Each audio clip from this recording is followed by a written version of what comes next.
The sky was dark. The docks across the Manhattan skyline was shrouded in night mist. As soon as the limo resumed its ride, Vinny the Bull La Rosa pondered what will happen next. Just then, the ghostly spirit entered the car. It seemed the world went slant suddenly, or maybe it was just La Rosa's imagination. He turned to see the ghost. Now that I have your attention, I will narrate a new riddle. If you fail to answer, you know what will happen. Are you ready? In the heart of Manhattan, there lived a billionaire named David who owned luxury high-rises and tech companies, and he had 3 exquisitely sensitive partners. He adored each of them deeply, as each had their own unique beauty, charm, and style.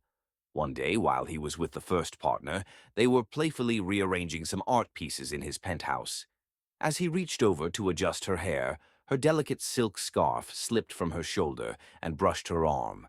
She winced dramatically, wincing as if in pain. David, astonished by her sensitivity, immediately called his private doctor, who diagnosed a sensitivity to fine textures. Another evening, David was on his rooftop patio with the second partner, enjoying the night view of the New York skyline under a full moon. As the moonlight grazed her skin, she shivered and gasped, insisting it felt like the cold of an Arctic breeze. Startled, David wrapped her in a blanket, his surprise only growing as she claimed the chill still penetrated. A doctor was called once more and concluded she had an extreme sensitivity to temperature variations.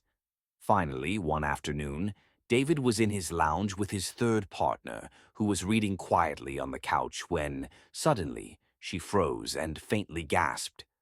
Alarmed, David rushed to her side, and she revealed that she could hear a soft hum, a faint grinding sound, coming from a building blocks away where renovations were taking place. David, now truly amazed, called a sound therapist who concluded she had an extraordinary sensitivity to ambient noise. La Rosa sat calm, his eyes fixated at the spirit. Of your 3, who do you think is the most sensitive?